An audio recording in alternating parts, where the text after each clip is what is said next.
ba comprendre. Bon, tu es qui na marchandise ezalaki na maluku, to kaza ki intérêt vers maluku,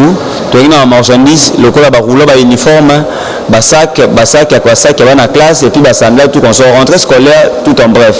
Il y a bana classe tu es qui na ba valise et il y a qui 12 valises. Tu traverser vers maluku, bon to komi na maluku, na ba marin on a maluku ya libongo ya mutu ya ngombe. Koyo to komelaki ba gize biso esi so so botiki ba bagage wana kati wana bato ba kozwa ba koyiba ngo ba miba akawa tami yo bibi manare le fait c'est faire ba 1 heure 2 heures tami bi manare ko manare wana to fana ki doit ici personne de jouer bagage na so fana na wana ya ki 12 valises et subitement to moni de véhicule ba Hilux ba TX noir et non immatriculé parfumé ba yo ba kale biso ba kanyi biso ba kiti mama no te so ambata et puis ba tuana ba kiti ma géant ba minene ba minga ba se maska ki bilongi na bango to no mona te moyen ko se défendre za kiti ni ba kanyi biso singa 3 personnes ba biso na kata muntu kana fina ki bouton moko boye mise ki saveur on a affaibli biso de plus en plus, il y avait pas la force, il y avait pas moyen de la force tout pour se défendre. Et puis tu commis quelque part na ebiki te kuna ko yo kenya ki na kati ngana ebiki te to commis même mise ti to ki place presque la bus barrière kokoma ko arriver là-bas to komi kuna kokoma to komi to mona ki na ngamu kuna ba tuna conteneur ba tumususu kuna et puis liboso na rivière mo zalaki wana na ba nyama na cage biso kali to ina zo peut-être tant to komi wana ba proposer biso ke non au hasard prêt il y a rejoindre ba ninga na formation ba okeni na Israël formation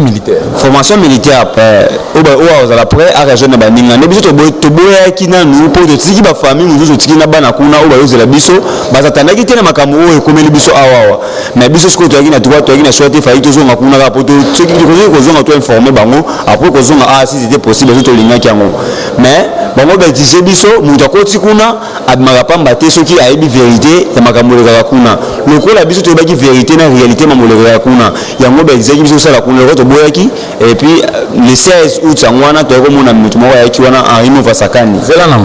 na groupe o bino bakanga ki bino bozaki combien to yi 6 personnes bato bokutaki bazaki na même bazaki na même projet au balingaki ba côte sabino na kati bango ba kozala peu près na combien ba 8 conteneurs effectif ni na ebiti mais 8 conteneurs déjà c'est déjà beaucoup bazaki presque ba ninga génération na yo to ba mikolo pe bazalaki génération na bazalaki pe mikolo na bazalaki OK donc ba proposer ki bango kende ndenge zo proposer biso ndenge to boya ki wana ndenge c'est que le 16 août monsieur Henri Mofasakani yemoko numéro 508 ninga mbengaki alobaki ke aisi biso clairement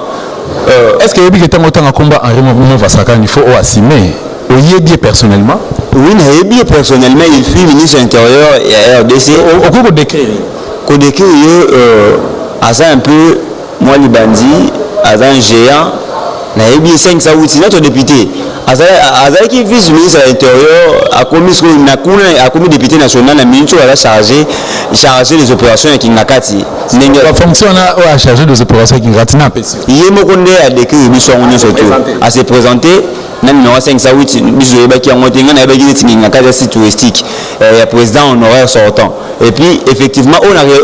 retrouvé na kati na retrouvé on a osé juste on a yebaki yango te na komi ko zuango et c'est comment on va former rébellion pour peut-être président de la République au hasard actuel ne la procédure la personne qui biso que tant de raison a exact pour bis na biso ça tout ça président de la République all men de façon que ba accord on va signer qui azanango bref a bunga te pour ceux qui a bungi formation na ba kena qui on a retour na ba on za habit c'est ça que ba éliminer ceux qui a meki ko bima libanda ya ba accord on va ça ba yokana kinae mais biso ba pour ngani singa wala politicien te ba ninga na ba politicien te ba bomi bango ngana bikinga moko ko bika na bika ki za grâce à Nzambe pour lang na ndaki koloba et tomaki na mesedidie na zo ba wa zo lukisanga sikola mincho aza bras droit ya remova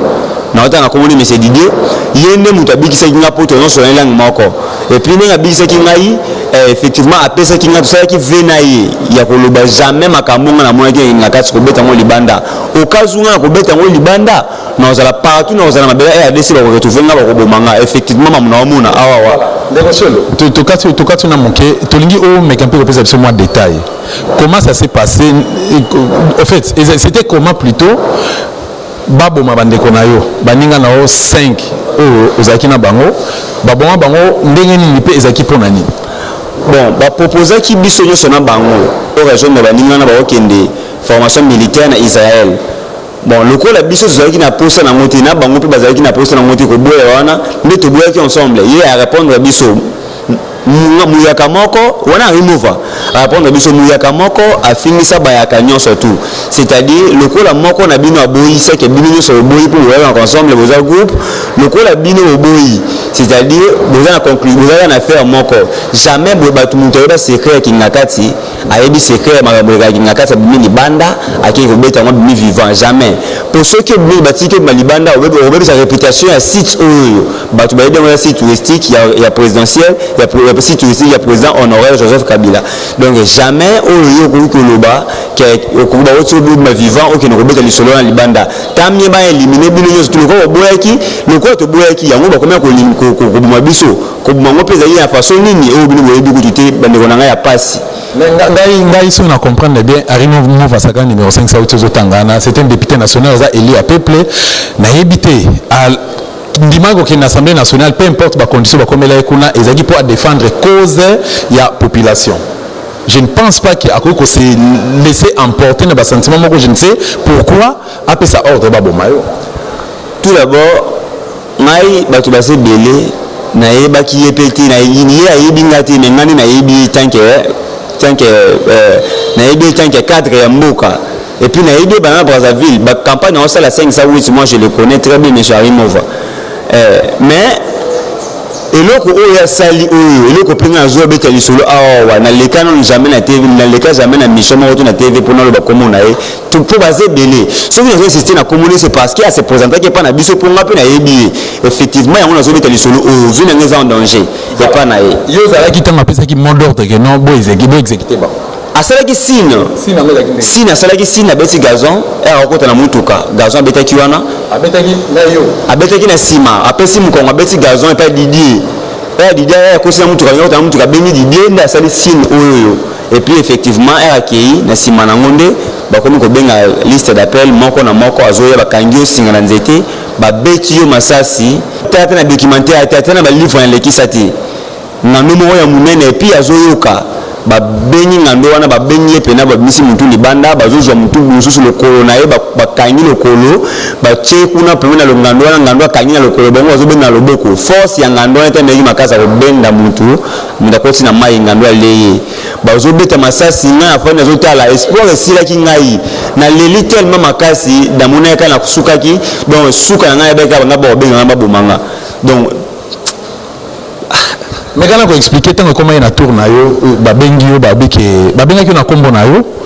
ta bazo benga yo ozalaki bosaki mulongo ou ozaki na kati ya page wana obenga oni conteneur ou ezaki comment ezaki conteneur na antivol comme na tour nanga tant to babeti mtaboso masasi ezaki biso somo to gangaki wana epesi ye Didier Kanda ayepe mina biso atuni biso bogangeli nini et directement azui akei quelque part wana ena matraque électrique ya rotox ayena tonga moko boy wana injecteur na tonga a ceux qui m'ont dit caméraman a filmé à cause zoomer injecteur tonga o expliquer injecteur na tonga wana awa tango injecteur tonga wana directement abeti na matraque électrique na affaiblir biso tout qui toujours qui va tonga wana tout s'affaiblir moyen au revendiquer pe au sasu makiele to ko ganga lisusu ezalaki te seki na courage abengi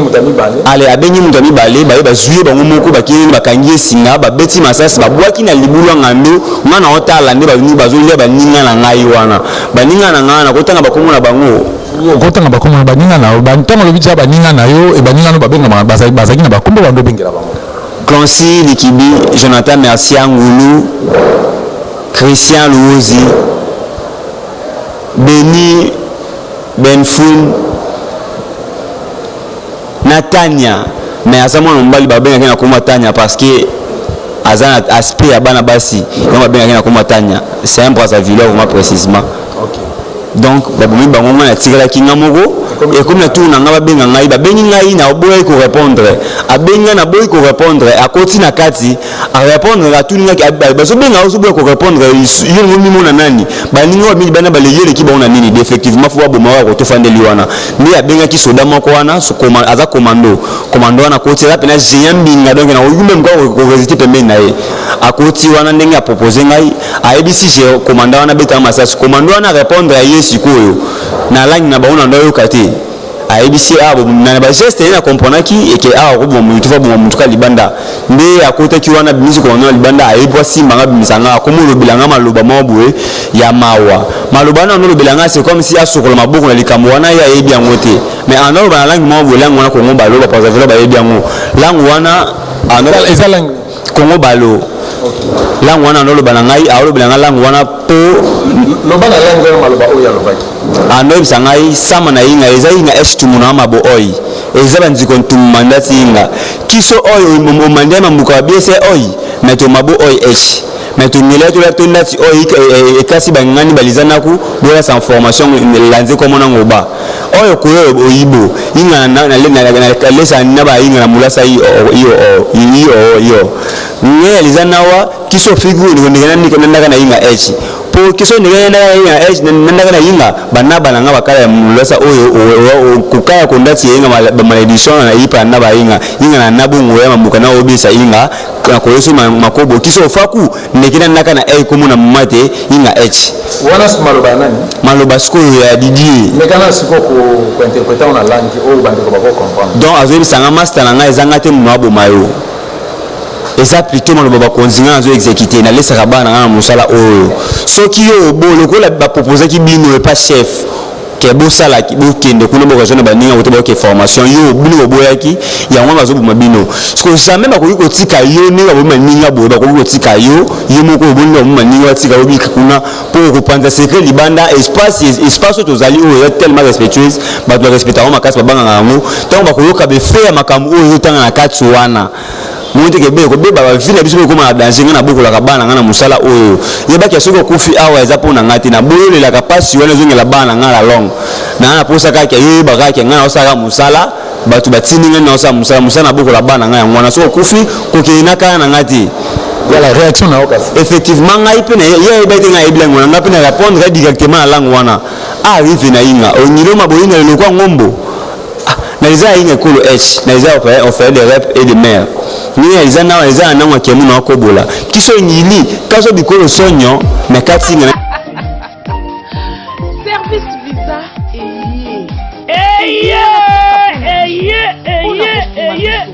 papa mama tunanga nini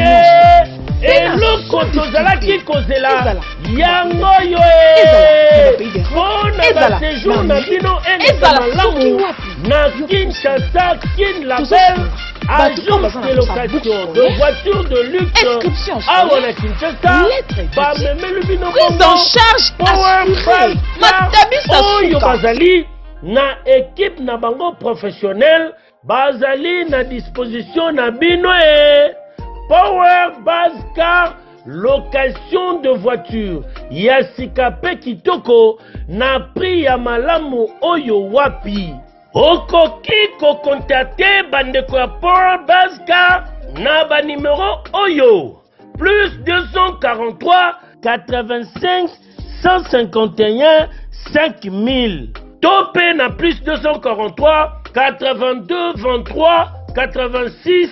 668 Beli Soussou na www.powerbase-car.com topé na contact email contact@powerbase-car.com Ozamo Bimba. Bana Kinshasa, tosa la confiance na ba professionnel ya bandeko ya Power Base Car oyo bapesi offre spéciale pour na bino nyonso boko louer ba voiture pendant un mois na séjour na bino oyo bozali na yango awa na kati ya Kinshasa. Benga ndeko mobali ndeko mosi bandeko ya Power Base Car po bazali ba meilleur na domaine ya location ya ba voiture de luxe. Power Base Car eye kosilisa batracasserie nyonso ya transport ya badélégation spéciale na bino ya famille mpe batransport nyonso privé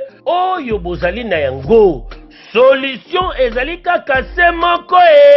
Power Bus Car oyo ezali solution ya suka po na déplacement na bino nyonso express. Po na likambo ya qualité pe quantité na ete ya mituka nulle part ailleurs okokuta yango kaka na Kinshasa en particulier pe République démocratique mobimba kaka epai ya bandeko ya Power Bus Car avec impact. Power Bus Car mosala ya ba professionnel pe na sécurité nyonso. Power Bus Car, le travail des professionnels. Que yo, oui.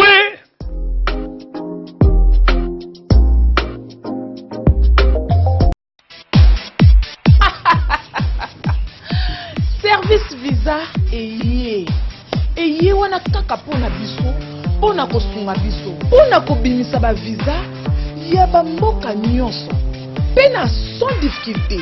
Ezala na ba pays d'Afrique, ezala na ba pays d'Europe, ezala na Amérique, ezala soki wapi yo pusana kaka tozo sunga bato o bazana pour sa bourse scolaire, inscription scolaire, lettre d'étude, prise en charge assurée. Matabi Sasuka service na biso ya DV Loterie pour na voyage na bino ya États-Unis eza assuré. Service Visa aye kosunga biso na bopete nyonso. Quantité ya Service Visa tokendaka pe tozonga ngakuku nake déjà. Pour plus d'infos, contactez-nous na mboka ya Canada 780 710 09 83. Numéro wana peza koleka na WhatsApp. Na Kinshasa tozali bongo na avenue Massima Nimba numéro 1 na 5 minutes ya rond-point Victoire sur l'avenue Kasavubu. Numéro ezali 00 243 89 36 55 550. Service Visa Mokili Mobimba.